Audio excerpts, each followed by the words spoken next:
ठीक क्लास, इस वीडियो में हम डिस्कस करने वाले हैं इंट्रोडक्शन ऑफ रेजोनेंस। ठीक है, रेजोनेंस हमने अब से 2 क्लास पहले पढ़ा था।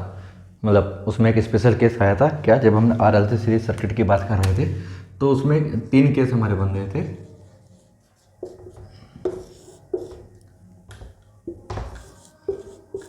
क्या कि रेजिस्टेंस एक्सएल और एक्सी जे माइनस जे। ठीक है, तो पहला केस क्या था? पहला केस में ये था कि मेरा जो एक्सएल है वो ग्रेटर देन है एक्सी से। दूसरा केस था मेरा जो एक्सएल है वो लेस देन है एक्सी से। और तीसरा केस है मेरा एक्सएल इक्वल्स है एक्सी के। ठीक है, ऐसा केस जहाँ पे मेरा एक्सएल एक्सी के बराबर आता है वो मेरा रेजोनेंस की कंडीशन कहलाती है। रेजोनेंस की कंडीशन में क्या होगा? रेजोनेंस की कंडीशन में ये होगा कि मेरा जो इम्पिडेंस है R plus J XL minus XC, ये एक्सएल एक्सी के बराबर हो जाएगा तो एक दूसरे को काट के जीरो कर देगा। यहाँ पे मेरा इम्पिडेंस जो है रेजिस्टेंस के बराबर रह जाएगा। ठीक है, इम्पिडेंस रेजिस्टेंस के बराबर रह जाएगा। तो सीरीज आरएलसी सर्किट में in series RLC circuit at resonance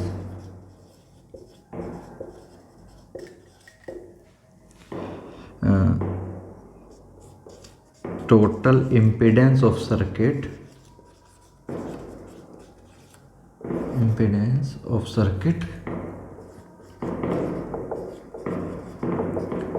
is minimum। पूरे सर्किट का जो रेजिस्टेंस इम्पीडेंस है वो मिनिमम रहेगा। मिनिमम कितना रहेगा? इन दोनों की तो कोई वैल्यू जो है एक दूसरे को कैंसिल आउट कर देगा, सिर्फ रेजिस्टेंस के बराबर रहेगा। अगर रेजिस्टेंस के बराबर रहेगा, यहाँ पे इम्पीडेंस ही मिनिमम होगी तो करंट क्या होगी? मैक्सिमम होगी। तो हम ये कह सकते हैं कि हमारा जो सीरीज रेजोनेंस है वो हमारे एक एक्सेप्टर सर्किट है, या एक स्पेशल केस बनाता है जहाँ पे हमारे जो है पीक कर्व हमको देखने के लिए मिलेगा एक रेजोनेंस में। देखिए, अगर हम जो है उस फ्रीक्वेंसी के रिस्पेक्ट में करंट का कर्व बनाएं, यहाँ पे मेरी फ्रीक्वेंसी ओमेगा के टर्म्स में मैं रिप्रेजेंट कर देता हूँ। अगर ओमेगा के टर्म्स में मेरी जो फ्रीक्वेंसी रेडियन पर सेकंड में जा रही है और ये करंट है। ठीक है, तो पहले स्टार्टिंग में तो हमारा सर्किट कैसा होता है? कैपेसिटिव होता है। ठीक है, कैपेसिटिव होता है। तो अगर फ्रीक्वेंसी मैं धीरे धीरे बढ़ाना शुरू करूँ, पहले सर्किट कैपेसिटिव है, कैपेसिटिव के बाद वो बढ़ना शुरू हुआ, बढ़ते बढ़ते बढ़ते बढ़ते एक कंडीशन आई जहाँ पे मेरा आर एक्सएल के बराबर हो गया, सॉरी आर जो है जेड के बराबर हो गया, एक्सएल एक्सी के बराबर हो गया। तो यहाँ पे मेरी करंट क्या होगी? मैक्सिमम होगी। मैक्सिमम होने के बाद अगर मैं फ्रीक्वेंसी और बढ़ाऊंगा तो एक्सएल ज़्यादा हो जाएगा, एक्सएल ज़्यादा होगा तो फिर कैपेसिटिव सर्किट मेरा कैसा हो जाएगा? सर्किट फिर मेरा जो है इंडक्टिव होता चला जाएगा। देखिए, इस पॉइंट पे आके मुझे जो है मैक्सिमम करंट मिल रही है, इसको मैं बोलता हूँ ओमेगा नोट या ओमेगा आर। जहाँ पे मेरी करंट मिल रही है इसको मैं बोल देता हूँ आई मैक्स। ठीक है, ये जो मुझे मैक्सिमम करंट मिली, इस करंट से पहले मेरा सर्किट कैसा है? कैपेसिटिव। और इसके बाद क्या है? इंडक्टिव। यहाँ पे पावर फैक्टर तो पता ही है आपको कितना होगा, यूनिटी होगा। ठीक है, जब ऐसे पीक कर्व मुझे मिलते हैं और कुछ लिमिटेड बैंडविड्थ के लिए मिलते हैं, ठीक है, एक छोटा सा इसका अगर मैं बैंडविड्थ निकालूं तो यहाँ पे क्या होगा? जहाँ पे इसका gain I max by root 2 हो जाए, ठीक है, यानी कि 70.7% हो जाए, ठीक है, वे उसकी जो है बैंडविड्थ की रेंज हो जाती है। ये ओमेगा 1, ये ओमेगा 2।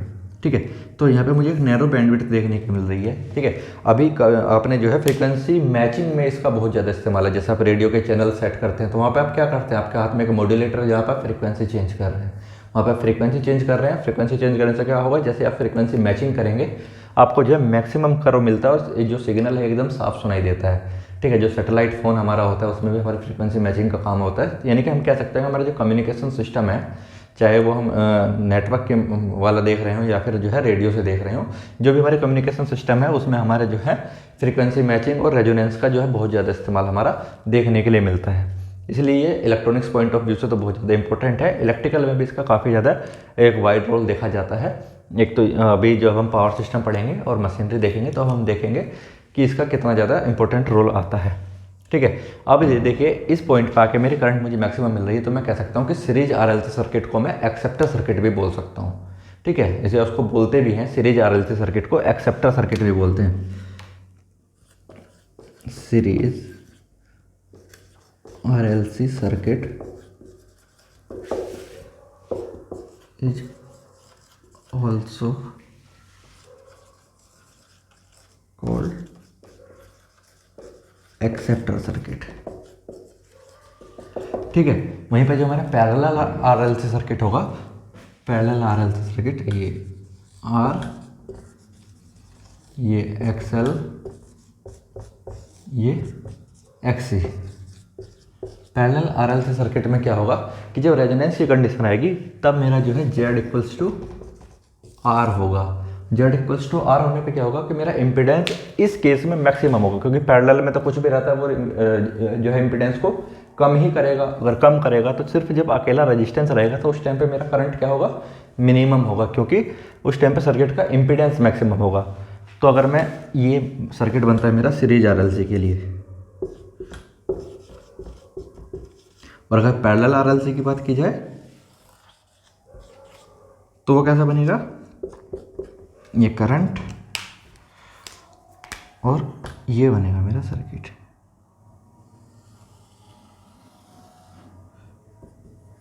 ओमेगा नॉट पे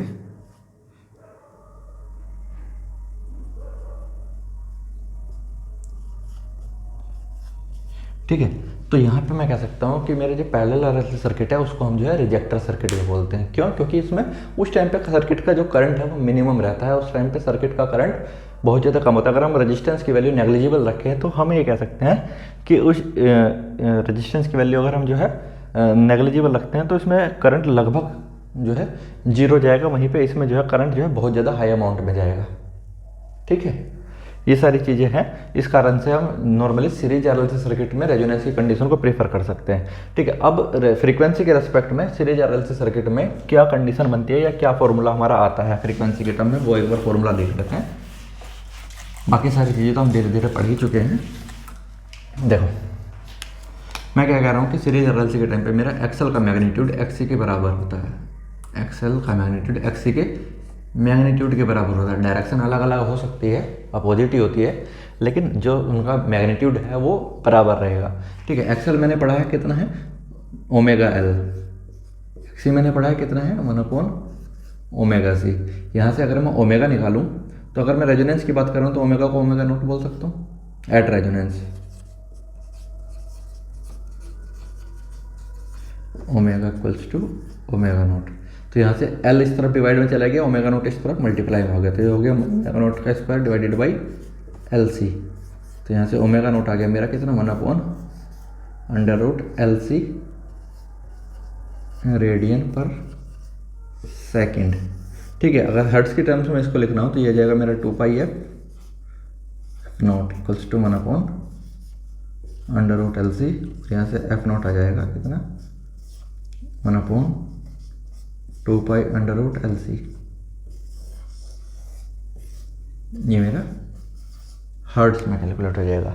ठीक है, हमारे घर में जो फिर सप्लाई आती है वो कितने हर्ट्स की आती है, 50 हर्ट्स की आती है, तो आप यहाँ से इसको कैलकुलेट कर सकते हैं। ठीक है, अब हमारी बैंडविड्थ क्या होती है, क्वालिटी फैक्टर क्या होता है, और ये हमारी बैंडविड्थ की जो ओमेगा 1 ओमेगा 2 हैं इनका जो है रिलेशन क्या होता है रेजोनेंट फ्रीक्वेंसी के साथ, ये चीज़ हम देखेंगे अगली वीडियो में। ठीक है, उसके बाद हम जो है नेटवर्क थ्योरम स्टार्ट करेंगे। ठीक है, नेटवर्क थ्योरम हम सुपरपोजिशन थ्योरम से स्टार्ट करेंगे। ये अभी जो है एसी फंडामेंटल यहाँ तक के लिए अभी जो सफिशिएंट है, इससे आगे अगर पढ़ने की ज़रूरत पड़ेगी तो हम साथ साथ उसी को तभी डिस्कस करते चलेंगे। अगर एक साथ ही हम सारा पढ़ लेंगे तो फिर क्या होता है वो धीरे धीरे भूलने लगता है।